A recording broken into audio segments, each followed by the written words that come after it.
Genesis 5 is Adam's lineage all the way through to Noah by way of the line of Seth, Adam's son. It looks like he's the only legitimate child now of Adam. It looks like Seth is the only legitimate child. It doesn't mention Cain as a part of the line of Adam, even though he was and is, I suppose, a part of the line of Adam.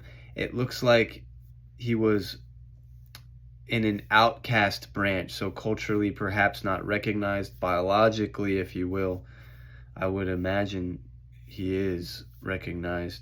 And that got me thinking that maybe all of these descendants, they do a pattern where it says the amount of time that the person lived before they begat their son, and then the amount of time they lived after, and it says that they begat many sons and daughters. So I think that the first name mentioned, it says Adam begat Seth, Seth begat Enos, Enos begat Canaan, and so forth. It must be that the first son born is that son that they measured the lineage off of, even though these trees are out of control and there's so many children from each person. I got to thinking that because they lived to be so old, maybe in the beginning that was a way to dilute the gene pool a little, so you were shacking up with your distant cousin and not necessarily your brother or your sister, because there's so many overlapping lifespans. That's a thought I had. But then you get to the flood and Noah in chapter 6. So what would be the point at that if all those people were just washed away anyway? I really found interesting some numerology. It looks like Enoch was the only person recorded to not die, but actually be taken away by God. There is the book of Enoch. I do have that book. I think I need to read that one and try to understand a little bit better. It seems like an important book. I got to thinking about the book of Enoch. How was it recorded if there was a flood?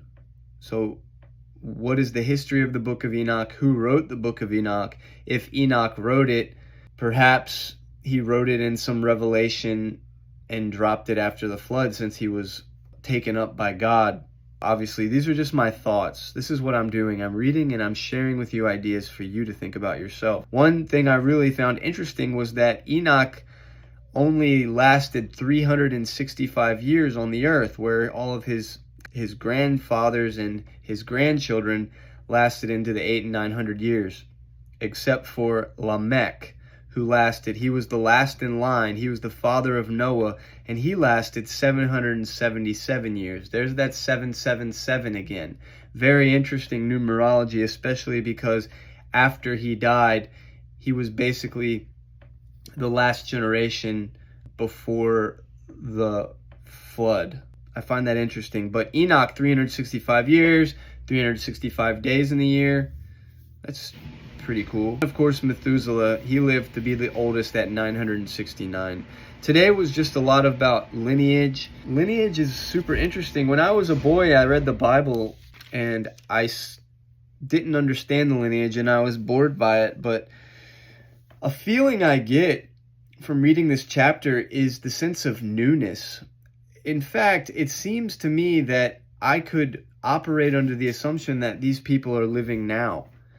If you think about what Einstein said, it seems to me, and what I'm saying is it seems to me that they're living, it just happened yesterday. It's like all of this just happened yesterday. Einstein said time exists so everything doesn't happen all at once. God exists outside of time so he can see, I would assume, that from my best logic, he exists outside of time and space and matter so he can see both the past, the present, and the future all at once, which makes the Bible make a whole lot more sense if you look at it like that. But if he can see the past, present, and future all at once, it is kind of like these people are still living in the past, and the past is now, and the future is now, and the now is now. Time is a funny thing like that. I felt familiarity and newness when I read about this lineage. Perhaps because it's built within my cells. This is my family, and yours. What I said about the dilution of the lineage, one other thing I wanted to get back to was yesterday when I was talking about how did Cain find a wife if there wasn't anybody else. I want to understand, I don't think I will or know if I will or if anyone else will, I want to understand where the other people came into play. If the Cain idea of him finding a wife and having children will hold up to the opposition of the idea I have today, which is all of these people lived long enough so that you could intermarry with cousins and not with your sister, so that over time the gene pool was just what it is now. Have a good evening.